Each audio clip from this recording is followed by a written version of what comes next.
everyone, and welcome to Beyond the Ball with me, Collie. This week I'm joined by Paddy. Hello. What's the crack, Paddy? And Conor. Hello.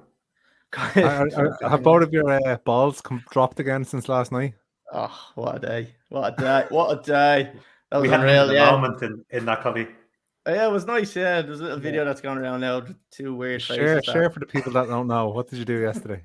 Where did we go? We went to DT Sports Recovery. Not that I've anything to recover from, because I'm a fat fucker now, like so. But look, I have legs, so it kind of helped. Yeah, so that was pretty much it. But no, it was deadly. Anyone that does any kind of sports or anything like that, definitely give the lads a shout. They're over in Killarkin. They'll look after it. It's a serious kind of recovery session. Ice baths, jacuzzi, sauna, and yellow snacks. Yellow snack bars as well. They brought out the right colour snack bars as and well. Like, so. There was more than one ice bath. Why did they make you share one? No, we chose that. Yeah. The couples treatment. Yeah, exactly. Yeah, lads, we have another guest on this week. He is a former League of Ireland player, played for Drogheda, Cork, Galway, Waterford. He now plays for Hartlepool United. We are joined by Gavan Holohan. Gav, what's the crack? How are you, lads? How are you getting on? A former teammate of mine is my claim to fame here. That's about all I can offer this podcast this week. Collie was the mascot. Yeah, I wouldn't class water. Yeah, can't be classed as a teammate. Yeah, exactly. Gav, usually what we do is at the start of the podcast, we'll just jump into questions that were sent in by a couple of followers on the Instagram page. So we're going to do that. We're not going to change it up. We're going to go straight onto that. So we're going straight into the question section.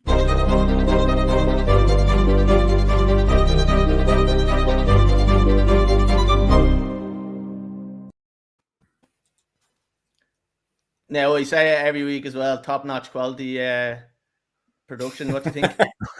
Every week I say it. Yeah, and nobody ever answers. Everybody just looks awkwardly obvious. I was just like, is that it? Right, we're going to jump on the question. So we'll do now a little round robin here. So I'll jump in first with the first one. So this was sent in by Sean Lucas. Would you ever come back to the League of Ireland? And if so, to who? Hard one to answer, I suppose. But yeah, it is a tough one to answer. Yeah, it's one of them. It's like I never say never, but at the minute I'm pretty happy over here in the UK, and I just think there's, I suppose, a bit more opportunity and that to kind of progress my career. So, but I'd never say never. And yeah, who knows who I'd come back to? You'd obviously hope to, if you did come back, to come to one of the top teams, like so. But yeah, it's hard to answer that one. Yeah, right. Paddy, do you said Rovers, move on. Yes, sir. Okay, so this suppose with the Ireland team, is it too late for an Ireland cap, or would you always still have it as a hope? Yeah, that's miles gone now. That's miles gone now. Yeah, well, I'm 30 now, so like, yeah, I think that ship has sailed. Like, but yeah. Would you? It is. What? Would you like to get a cap for Ireland, even now? Yeah.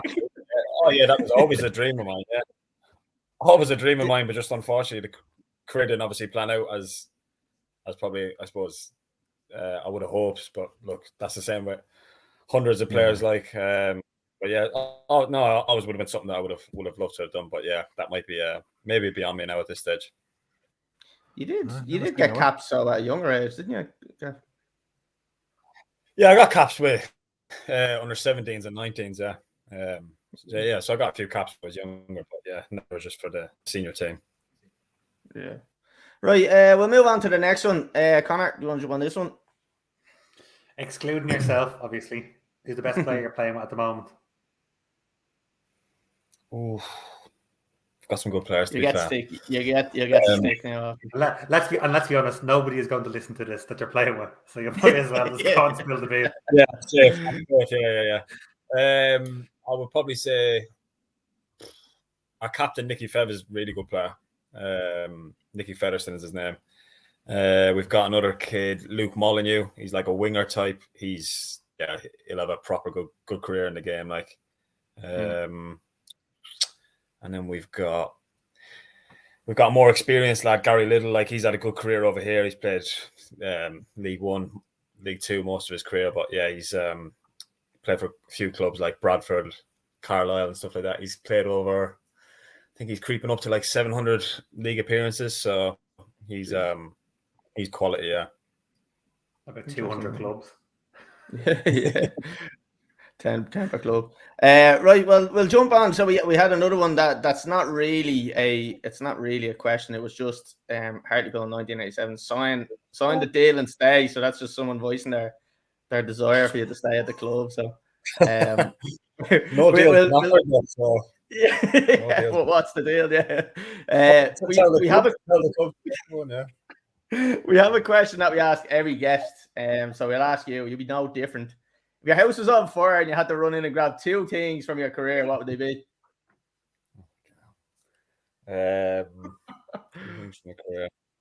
Cherry Orchard jersey signed by Collie Coleman. I was going to say my milk cup Cherry Orchard jersey. I love it. Milk cup Cherry Orchard jersey, yeah. And then what would I say? Probably my promotion final medal, something like that. Yeah, sure. I have on the little graphic. I have you with the thing on the cup. It's fucking quality. What a picture! That's actually a quality picture. Like, yeah, it's class. Yeah. It's deadly. I just noticed one thing as well. There's a couple of comments in, so I'll just pull a couple of them up on the screen there. Ronan McCann, Holohan, obviously a Hartlepool fan. JMW, we've got an Irish midfielder. AC Claresy, I presume that is our former boss at Cherry Orchard. His name is Gavan Holohan. Paul Clare. It is as well, yeah. Is he watching this live? Yeah, he is. Yeah, he is. He must be. Send it in comments. He's nothing else to be doing. What a loser. Get a life. Get a life, Claresy. Jesus. Yeah, you when you're in the blue, and then Holohan. Yeah, so a couple of comments there. Sorry, there's another one actually that we will ask you. There you go. There's one. Can you ask after Alex Clare and Paul Clare? Yeah, I presume. Yeah, he does. I do, absolutely, yeah. They're actually another one here. Sorry, go on. I was just going to say they're coming over to our the FA Cup game on Saturday, Crystal Palace. Oh yeah, nice. Yeah, against Palace. Yeah. We'll talk a little bit about that later as well. But just a quick one in the comments there as well. Good questions. What made you come to the pool? So, how did you find yourself landed there? Like, I suppose when I decided to kind of take another crack at it and go back over to the UK, there's a few clubs kind of interested, but my agent is actually from Hartlepool, so he had a few connections there. So kind of just came from that, and I just went in. Obviously, was training for a while, had a look at the club, and just thought it was somewhere that I could see myself like playing, and obviously the ambition of the club and stuff like that. So it was somewhere I wanted to go. Right, we're going to jump off the questions, so we're going to jump back onto the normal stuff. So, look, we always talk about schoolboy career starting off with the guests. Obviously, me and yourself have a good few stories that we could kind of reminisce about. Some of them are fucking comical. Just the milk cup alone had about 20 of them. I wrote a few down just to refresh the memory for you. I don't know whether you remember some of them. Just the reliving of glory days, Connie. That's all they're fucking doing. These are just stories. Nothing about me being a good player because I wasn't. This is your life. These are quality stories that were fucking brilliant. The one I have, and I don't know if you remember this, Gav, was we had Crouchy. I can't remember what his real name was, but he was about to jump. He was about to jump out the top window of a 2-story building because one of the lads told him it was a good idea. Oh my god! Unbelievable. Oh Jesus Christ! So he was off his head when I. Oh man, that fella was what was he? He was 6'4" or something like that. He was an absolute giant and probably the thickest person I've ever met. If he's watching it, I'm sorry, but you were the thickest person I've ever met in my life. Like I swear to God, how are you? It's good to say again. The other one that I don't know what was your. How did you see this one going? But when we got into the fight with Hearts. Oh, stop! That was unbelievable. Like that's one of my best memories. That one? Oh, 100%. How do you remember that going? Yeah, because we were staying like in the apartment block, weren't we? And it was like there was like that big green area across the road, wasn't it? Yeah. And we, I think we were walking over to dinner one night, and then we met some of the Hearts boys. Were we? I thought the way I had it in my head was that we were out playing football, and then there was a few birds that the lads were trying to impress, and then Hearts came around the corner then, and we're kind of trying to give it the big one, like, and challenge us to a game. I think that might be it. Yeah, and one of them made a comment, didn't they? Who was it? Was it Davy Kennicott? Who went over and I don't know. I remember there being 2 tackles. I can't remember who it was, but I don't know whether I either got tackled or I tackled someone. And then I thought I remember Valor or Porridge coming over and digging some fella in the side of the head, and then it just fucking broke. It would have been one of them, wouldn't it? Yeah. Yeah, 100%. And then off in the distance, I see your brother Emmett coming over on his crutches at the time, trying to break it up with the crutches. He wouldn't do anything. Even if he was off crutches, he wouldn't have done fuck all anyway. So I don't know why he was. It was so funny. It was absolutely hilarious. That was one. That's one of my favorites. It was like a scene from Braveheart or something like that. It was just carnage, just people just like scrapping all over this fucking big green area. It was brilliant. You couldn't write it. The other thing as well that we had kind of up there. This was all kind of in the one trip. The whole secretary and abuse that we got, that was completely blown out of proportion. Like, I think like 2 or 3 drunk lads went by and threw a few rocks at the houses and stuff like that, and then it was all over news down south. Like it was all over the place. Like, and I don't know, did Clarity do a TV interview, or he done some sort of interview? And it was like, I remember reading that after a few years later, going, Jesus Christ, it was like the lads were really afraid, they were in the house and all. Like, I don't remember any of that. We thought it was class.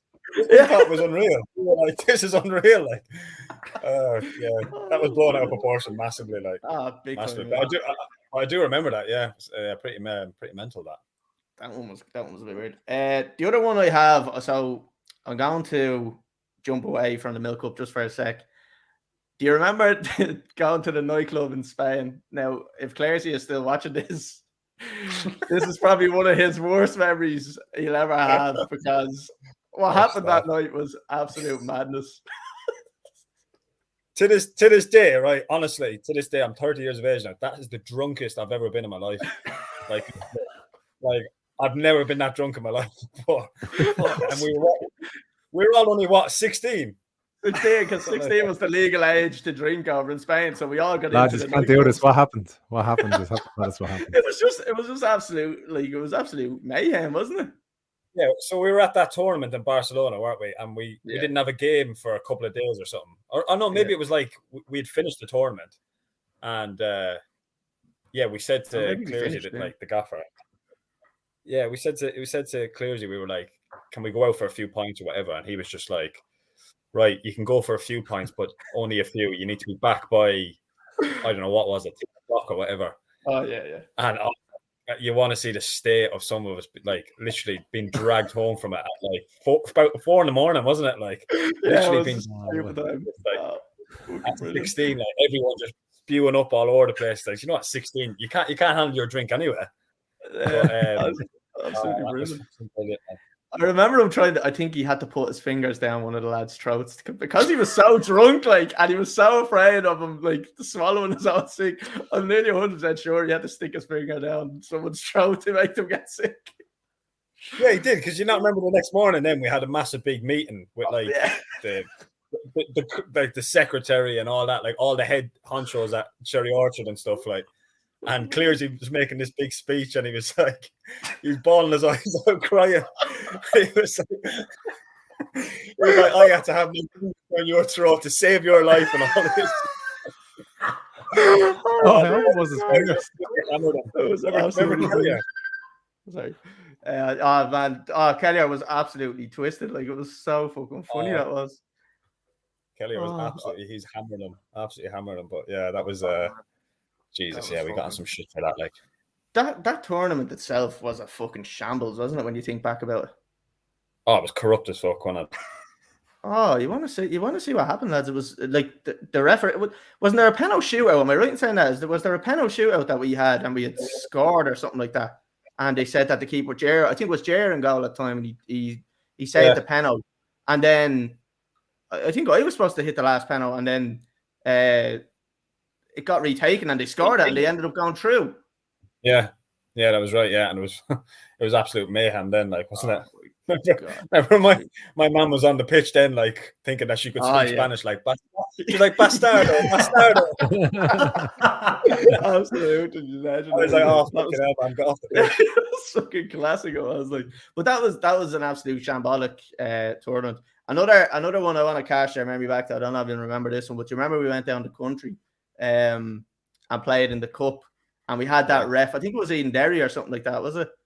No, it was down in oh God, where was it? Oh, it was something. Charleville, that's the one in Cork. Because I remember something to do with fucking cheese or something like that. I remember that always being said. That's right. But we played a game. It was in, what was it? I don't know. Was the quarterfinals of the All Ireland or something like that? And quarterfinals, yeah, it was a big game.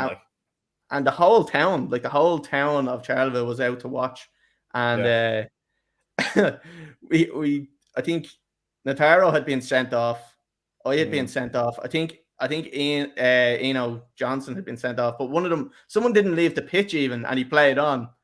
And what the fuck else happened? We gave a penalty when they dived, and it was an absolute shit show. Like, that was the worst I've seen. Yeah, but didn't we find out then, because it was like, it was bad though. Like, literally, we were being like absolutely robbed. We were being robbed out of it. Like, and then it was like, didn't we take it to court or something like that? And then we found out that he was like son of the secretary of Charleville or something. He was a local or something, and he was only like, he was only 17 years of age or something like that. And we were fucking whirling abuse at him. We were like, after the game, like you would have thought he was about 24, 25. Like, Jesus Christ, you got abuse over that.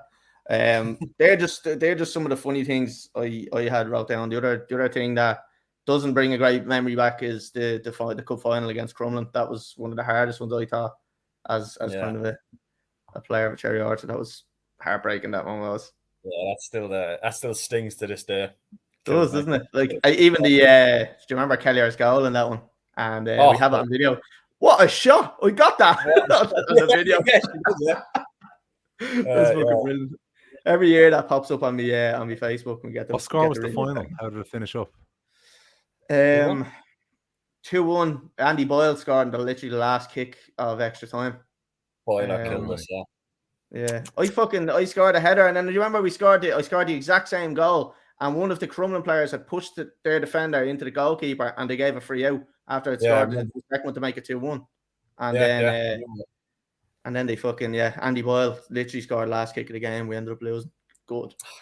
Devastating that. Yeah, because we always had we had a good team, didn't we? But Crumlin were just different level, and we were always trying to catch them and always trying to compete with them. But it was tough, but that would have been our first bit of silver, wouldn't it? Yeah, definitely. Yeah. I always thought at that age that Crumlin always had the better team, but we had some good players, but they had a better squad of players. To be honest, the likes of myself, I didn't think I was anywhere near that level. And there was one, I'd say there was probably three or four. I'd say there was 3 or 4 in that team. Looking back, that you probably would have said, probably weren't at the level. But I think Crumlin, at the time, Crumlin had Connor Clifford, Richie Towell, did Darius Attell up front, did Andy Boyle at the back. They had all these players that are really Aaron Dorn, solid. Gav Gunning. The list goes on, the amount of those players that went away to England was it was frightening, really. Yeah. So whereas you probably had a couple from our team who eventually got over, it was probably yourself. Giggles went over for a while, didn't he? Or did he just play League of Ireland maybe? No, Giggles went over to Derby. Yeah, forgot that actually. Oh yeah, okay. There wasn't many else, though, was there? I think that was it. No, I'm trying to think. No, it actually wasn't. No, I think it might have just been me and Giggles. Yeah, goes to show. He could have. If his attitude wasn't just to be a lazy fucker, he definitely would have made it. He could have went to Man United. Honestly, he was that good. He was that good. Honestly, he was frightening. What happened to him? He couldn't be arsed. He just literally. He wasn't arsed. We literally played in Ballyfermot, and he was 2-second walk across the road, and he was late for fucking everything, like strolling down, and it'd be the slowest walk in the world. Like, and this chap had like outrageous talent, like as a defender, like and he carried me through about 4 years of me bleeding career there. Like, but he was outrageous. He was like, it's like you couldn't get by him. Like he had the pace, and he was class in the air. Like, good stuff. Yeah, I don't know. It was good time. We're gonna move off that, Gav. We'll move on to kind of what happened after that. So, Paddy, do you want to jump in there? Yeah, I was looking at your career today. You started off about 17. You were when you went to Hull, first of all. 16. Yeah, 16. Yeah. 16. Yeah, you were there for a few years. Then you've come back to Ireland. Now you're back in England. I suppose. How do you think your career has went? Are you happy with where you've ended up? You've been with great clubs in Ireland. You're doing well now in England, really well. So I suppose the move from England to Ireland, back to England, what's the biggest differences? And I suppose, are you enjoying your football where you are now? Yeah, like I suppose, just like to answer your first question, like everyone, like Collie would have been the same. Obviously, you're starting out, like you have this dream of playing Premier League football for Man United or Chelsea in his case, like, or whatever. But realistically, you're talking 1 in a million who do that, like, you know what I mean? So after you realize that that's not going to be the case, you just try and make as good a career as you can, like, and as good a living from your career as you can. So yeah, like I've been lucky to play for some like top clubs back home in the League of Ireland, obviously. And then, yeah, it was just always something that was in the back of my mind about having another crack back over in the UK. So yeah, at the moment, I'm obviously doing well over here. I'm at a good club, playing at like a decent level, and like I said, yeah, enjoying my football. Good stuff. I suppose I just want to hit on a point that we've been hitting with a lot of guests over the last couple of months. When you went to Hull, you were young, like you're only 16, 17. Were you living over there on your own? Did you have family with you? And how did you manage that at such a young age? No, so when I first moved over, so they basically just put you into digs, basically, where you're just staying with a family. Right. And they obviously look after you. The club obviously pays them to look after you. So yeah, I was usually in digs with maybe one of the other lads that was on the team with me.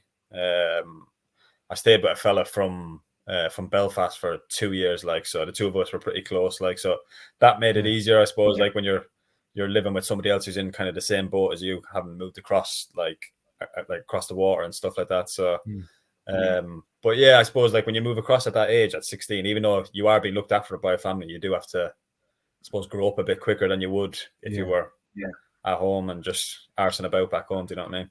And you have a lot of time when I suppose when you're not playing football or training, there's an awful lot of free time there, I suppose, to fill. So how did you manage doing that? Like, were you just sitting on your PlayStation, or, you know? Yeah, just any way you could, really, just to pass the days. Like I said, like box sets and on PlayStations and going out trying to pull birds and stuff like that. So just being a normal 16-year-old lad, like, yeah. So don't be filtered on the pod. You're grand. Yeah, good stuff. Yeah, that's what we want to hear. We'd all be the same. We're all 16 months. No, good stuff. Thanks very much, Conor. I'll pass to yourself.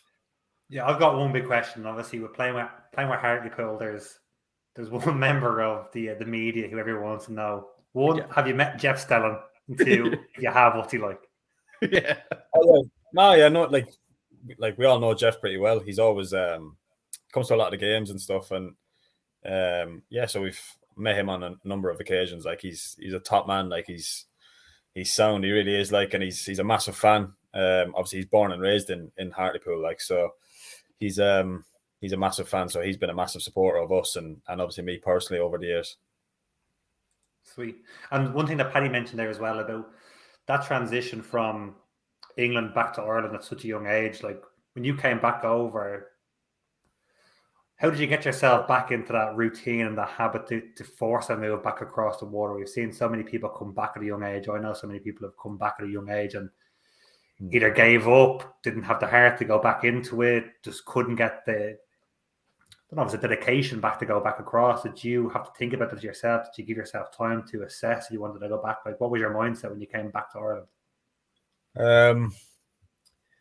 I suppose, look, I don't know. I just always kind of had it in me. I always had that that determination. I think that's kind of what like you're going to have a lot of players with talent and stuff like that. But say we speak about Nataro and whatever, had unbelievable talent. But I think if you don't have that mindset and that determination to actually put in the hard yards and the graft and all that, then it's not going to happen. Luckily I've always had that in me. So when I came back, obviously I was, I suppose, disappointed that it didn't work out how I had planned, but I just kind of thought it's a chance to kind of restart my career in a way.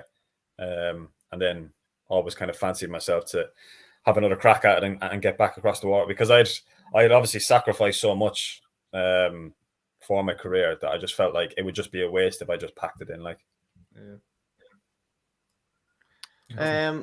Just want to, can I just ask you something, Gav? Right, you went over to Hull.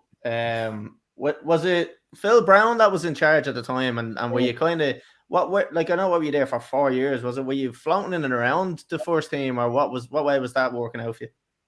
Yeah, so when I first moved over, I was obviously in the youth team. Phil Brown was the gaffer at the time, and we just got promoted into the Premier League. So yeah, the club was massively on the up, and there was a massive hype around the club at the time, and a lot of money being pumped into the club. And then obviously as I worked my way up, I was in and around the first team. I was I suppose part of the squad for half a season maybe under Nigel Pearson. So he liked me, obviously rated me. So he always had me in and around the first team. Just obviously never got that opportunity to obviously break through and make my debut and stuff, which was, I suppose, frustrating at the time, because I felt like I was getting closer and closer. And then I think he ended up going back. He had come from Leicester, and then he had a couple of years at us, and then he ended up going back to Leicester. So that kind of killed me in a way, because he was obviously a big supporter of mine. Yeah, and when you were there, I suppose, was the likes of Jimmy Bullard now would have been there. Jimmy was there at the time when you were there, was he? Yeah, he was. What was he like? And I have to ask you what he was like. I'd say he's fucking mental, Oh, absolute mad as a box of frogs, just literally off his head. Some of the shit that he used to do, in and around the training ground, was just, it was funny as fuck. Would he be more would he be more kind of practical joke kind of thing, or would it just be the stupid, you see on Soccer AM, kicks the ball and it's some ridiculous shout that he makes or something like that? Yeah, no, he just some of the stuff he'd come out with, some of his comments and that he'd come out with would just have everyone just howling, but yeah, practical jokes, and that he'd just always be just winding people up and just acting a clown basically.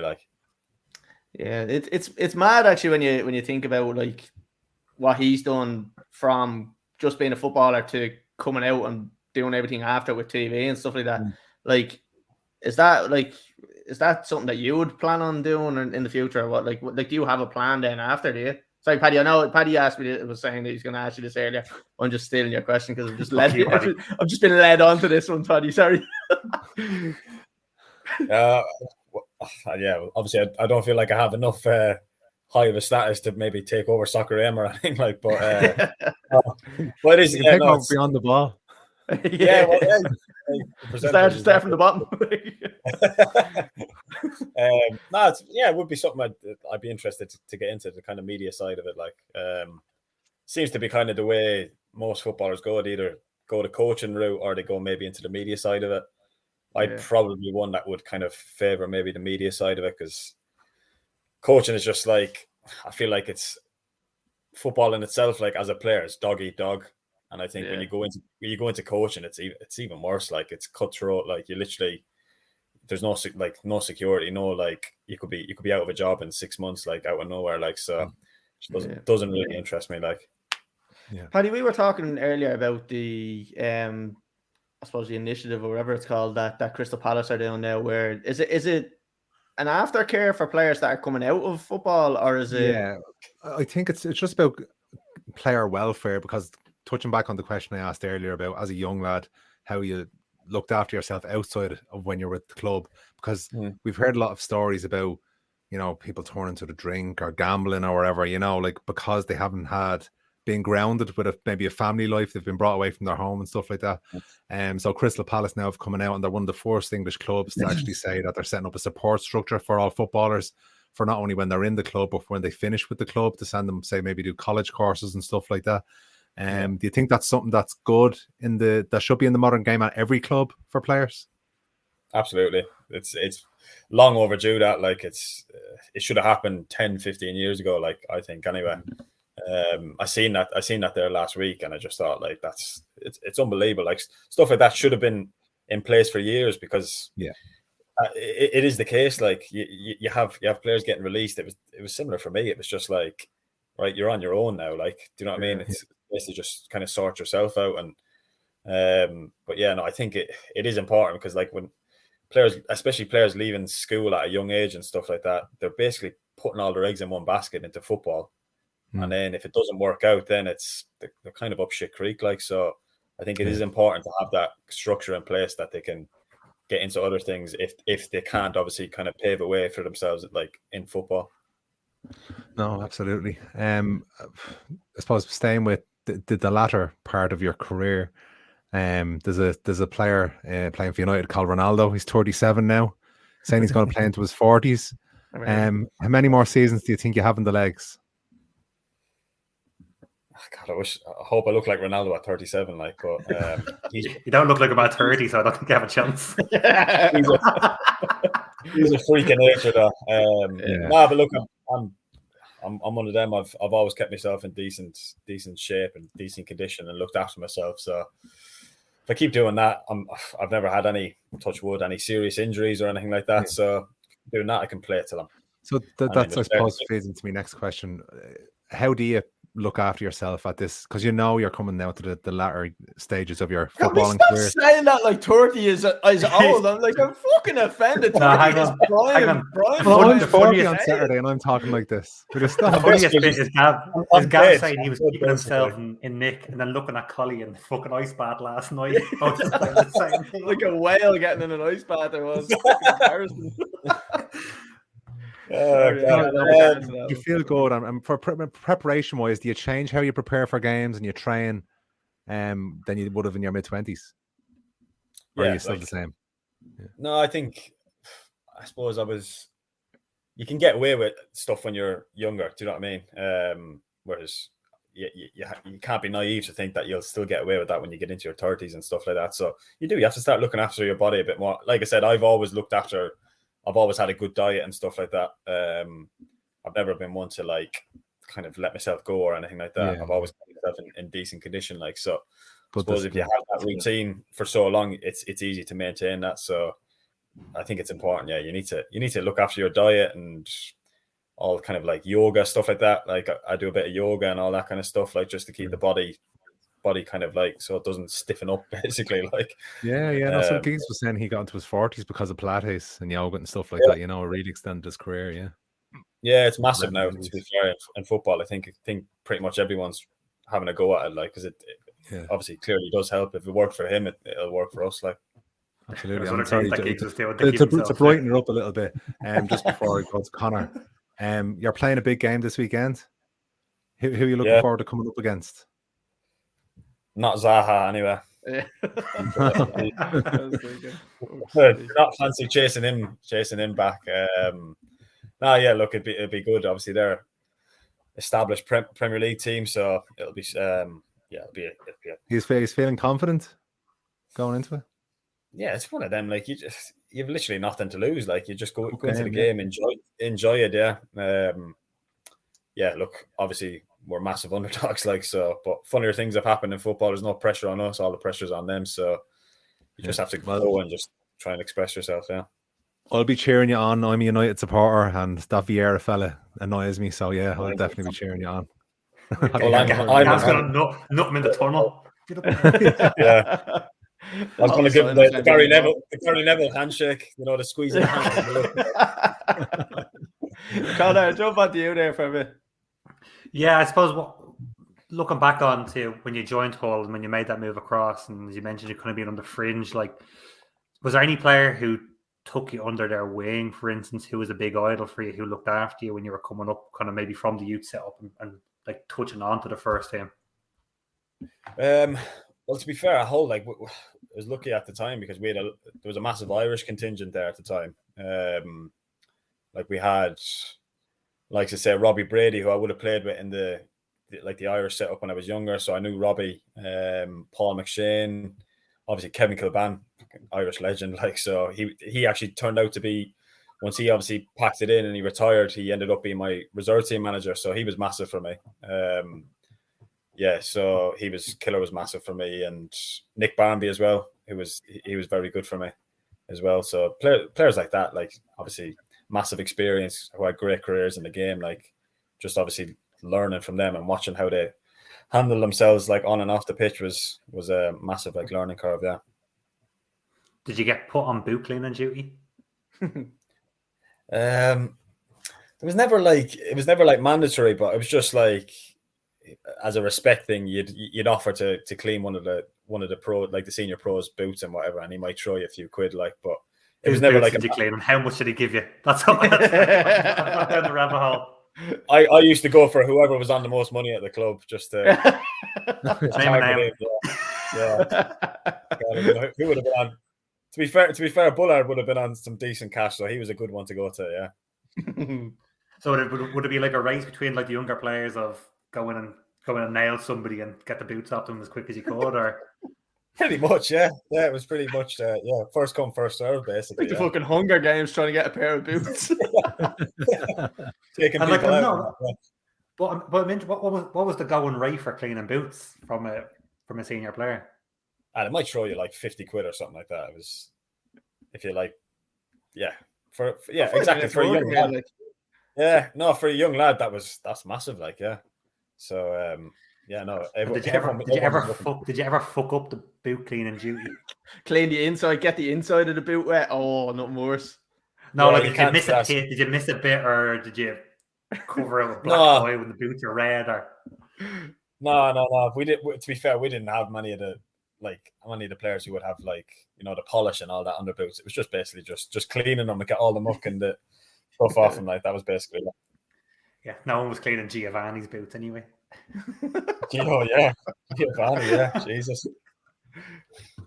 Right, Gav. So look, obviously you made the move back. Sorry, my dog is down mad there. Obviously you made the move back over to Ireland.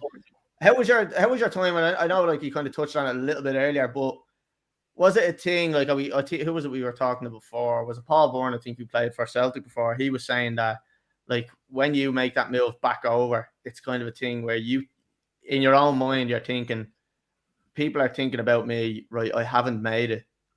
Like now, how do I get my mindset into proving a point? And like, did you feel that when you came back, you'd hear things like, and that would distract you, or was it always kind of just focus on what you were doing? Like, yeah, like I think like I've said this before, like I felt like there was always a bit of a stigma for players like who would come back from the UK, and I think that's why players were always reluctant to come back and play in the League of Ireland, like because they seemed, or it made them feel like it seemed like a bit of a failure or whatever. But realistically, it's once you get back to the League of Ireland, you realize how competitive the league is and how much of a platform or it can restart your career. And again, like it's not really. It's basically just. It's like a massive opportunity to play in a proper league, basically. So it was. Yeah, so it was never something that really bothered me. I just thought, right, I might have to take a step back to take a couple of steps forward, basically, and kind of like basically just try and pave a way for myself in my career. And you obviously, Drogheda was the first team you were at, wasn't it? How did you find that kind of initial coming into the club where people, because you were over in England, were people saying, right, like you automatically kind of got that respect, or was that still a thing, I suppose, like lads will be lads in the dressing room and you kind of have to earn it a bit, like we automatically nearly given that, or was it kind of you still had to prove yourself to the rest of the lads? No, like I think you need to earn it, because as soon as I went into Drogheda, you kind of realized you're in with experienced League of Ireland pros, like who have been around the League of Ireland for years, played for some good clubs, like, and played a lot of games in the league, like, so it was one of them. You had to earn their respect just as much. Like it wasn't just like some kid coming back from the UK. It was never a case of that. It was basically like you were starting from scratch again, like, and you had to earn your stripes as such, like. And how did you kind of find playing for them teams? I know you had a decent enough career at Drogheda, 31 appearances and 6 goals. You start kind of chipping in with a good few goals. Like I think, and even lately with Hartlepool, you've been kind of getting a lot more goals than I suppose at the start. Like even looking at your Hartlepool stats, 93 appearances and 20 goals. Like for a midfielder, you're talking Frankie Lampard stats there. Like is that something you've added to your game? Have you changed that? Like you would have thought, like as you get older, you kind of Frank Lampard. Jeez. No, like, Lampard gets a mention every game. I'm now an Everton supporter, so no, no, but like is that something that you've added to your game? Is kind of like trying to get them goals because you sometimes you see it the opposite way when you as Paddy would say, get older. You see yourself nearly dropping a bit deeper, but is that something that you've added is kind of going forward a lot more, or is that something the gaffer decides? No, like I suppose I've always had that. Like you probably remember from Cherry Orchard, I was always one to kind of like I was more of an attacking midfielder, like do you know what I mean? And I wanted to get myself in the box and score goals and stuff like that. But I suppose it's one of them that you kind of just as your career like progresses, you get more experience, so you kind of like develop. Yeah, you find ways, you develop a bit of a knack for it, which I kind of have over the last, I don't know, 6-7 years in my career or whatever, back home and then obviously over here. So it's a part of my game, and it's like I suppose it's a bit of a strength of mine, like makes up for my other weaknesses in my game, I suppose. How kind of tactical and technical is it at that level? So obviously we've all seen the documentaries at the elite level with United with Spurs and the rest of them. Like how tactical and technical is it at that level? Is it just as kind of tactical and technical, but you don't have kind of the money, I suppose, in behind it? Say it again, Golly. Tactical and tactical. Technical. Our facilities are definitely not what Spurs facilities are, put it that way. So no, but I suppose you'd have similar, just to that extent. Like you have all the sports scientists and all that kind of stuff, like nutritionists, all that kind of stuff. But yeah, no, it would be similar, just not to that extent of like Spurs or a Man City, like. But no, I suppose the football from what it was, I don't know, 15-20 years ago, like in the lower leagues in England, has progressed massively, like with all that kind of stuff. Like you have your analysis teams and your, like I said, sports scientists, your nutritionists and all that at pretty much every club. So it's definitely progressed massively, like. Cool. Before I jump on to one of the lads there, just there was a couple of comments in, so I'll just run through them real quick there. One in from me dad, Gav. There's there, Gav. I presume he's talking about the Barcelona thing. You swore to me you weren't drinking, you little bollocks. There you go. So there you go. JMW, what was your first club? I think we covered that there. I think we covered that. Shane, don't answer this one, please, Gav. I know a lot of guests from other episodes have said spend less and save more. Now in your 30s, when you decide to hang up views, can you live comfortably and never work again? Gav, that's his own, Shane, that's his own personal finances. We won't be discussing that in the podcast. Was Gavin at Hull when Robertson and Maguire was there? No, that was a couple of years after me. I think they probably came maybe 2 years after I left. So yeah, I wasn't there when they were there. Okay. The biggest head in the world, and United haven't scored in about 107 corners. 80 million slap head. Crazy. And the next one then is from JMW. Gav, do you play FIFA? I don't. I've never. Yeah, I'm not a massive gamer. Like I used to be when I was younger, but some of us have to grow up, Collie. Do you know what I'm saying? So. I know, yeah, just me with all my little. I don't know if you realize that, Gav, but you were hot property in FIFA there in December because you were like one of the icon swap token things. So everyone was trying to get the Gav Holohan. Yeah. No, you might be able to go on to FIFA there and look for a few Spondulics out of that one there. I might get into it. They are shite, but like yeah. They're rated 40 or something. But generally, you're in the game. Right, we'll jump off the comments there. Paddy, back onto you there. If you have any- Yeah, I suppose you've had a long career now. You're playing in the UK. Have you ever You're been? mad for saying that I- he's winning. Just leave the oldness alone, Paddy. I'm not talking he's only about that. 40. Have you? Repeat that. When are you collecting your pension? I'm gone deaf here. I can't hear you. Yeah, get the hearing aid in. No. Have you ever been starstruck playing against somebody or a team, or a bit like who's the biggest sports personality you've played against? Say. Oh God, who would it be? Played against would have played against like Pogba and stuff, like when he was in the reserves at United and stuff. Wow. And you obviously knew then like that he was going to be like top world class, like yeah, pretty much, yeah. Not the yeah. God, yeah, I'm trying to think who else. Well, there's no one I can really think of. Played against that, Mario Goetze. Yeah. No way.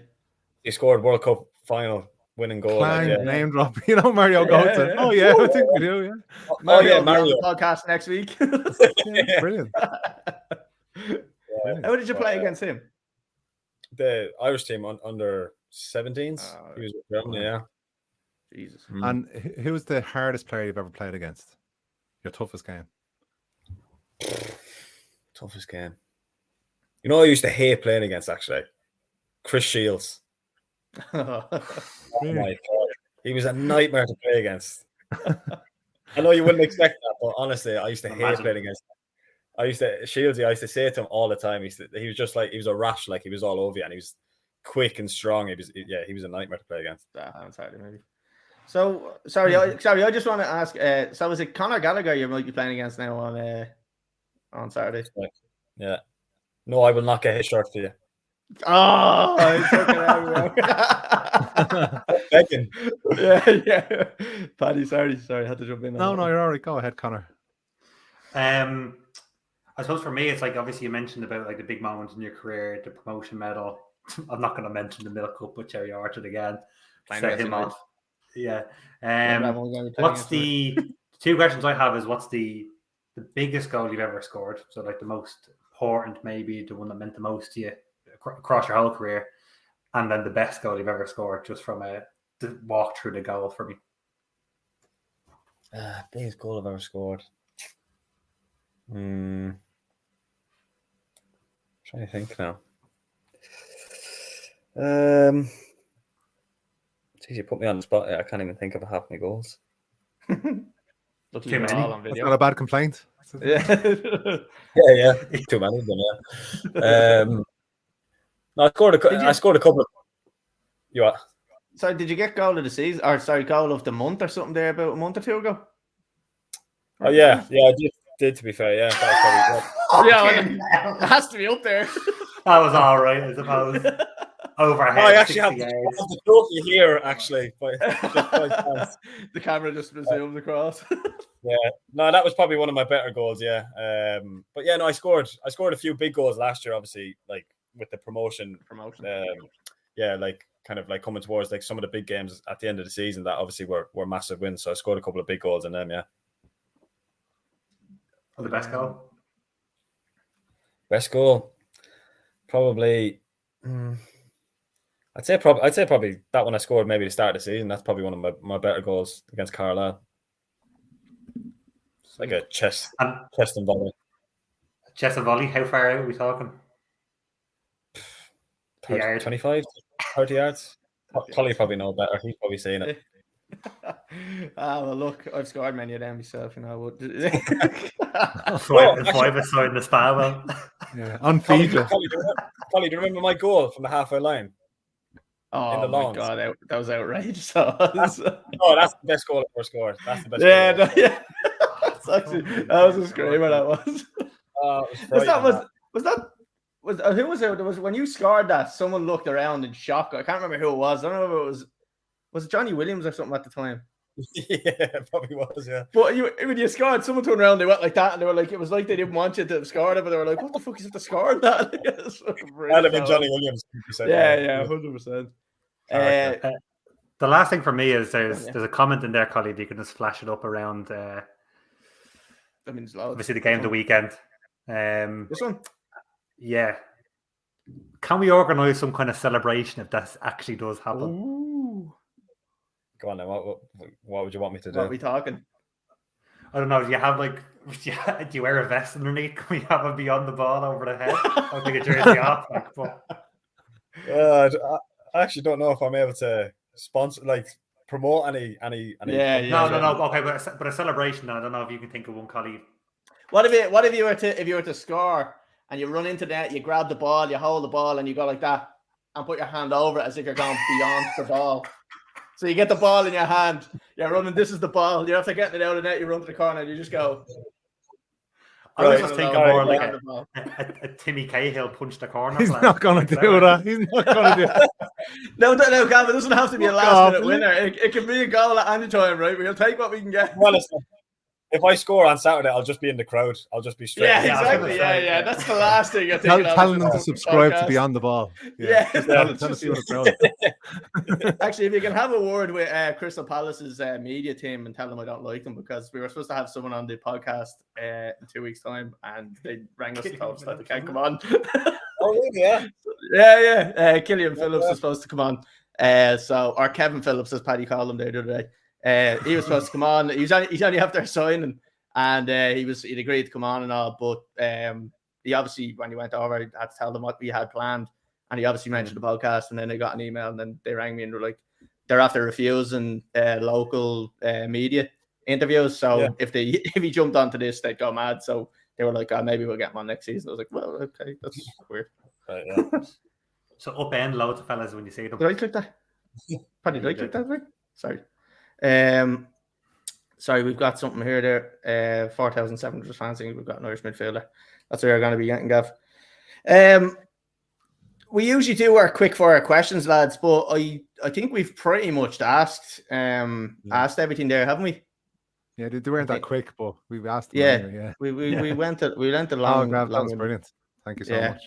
Yeah, Gav. Look, I think we will call it a day there. We're coming up towards the hour mark anyway, so I want to say a massive thanks for coming on. Obviously, I'd fucking speak to you about the Cherry Orchard days for hours, but the lads don't want to listen to it. But no, I do want to say a massive thanks for coming on. I hope you spank Palace on Saturday. I really do. It'd be unbelievable if you do. So best luck against Palace. Cherish anyway. it. You haven't got long left. I feel like I'm going to die next week now. Like, fucking hell. Yeah, I was going to say, that's what Gav has left. God fucking help you, Colleen. Yeah, I'm fucked. The cholesterol checked in the morning. Yeah, 100%. Gav, no, look, massive thanks for coming on. Really appreciate it. Look, best luck for everything, all right? Top man. Paddy and Conor, nice of her joining us as well, yeah? Cheers, man. Nice Thank you very much. Cheers, Gav. For anyone that is watching and is watching on YouTube, make sure you hit the subscribe button. Anyone that's listening on Spotify, make sure you follow us Facebook and Twitter the same. So we'll be back at the same time next week with who we got next week? Joe Gorman. Joe Gorman's on next week, yeah. So we'll be chatting to him a little bit about what's going on in his career at the moment. So thanks everyone for watching, and we'll see you again Tuesday 8:30 next week.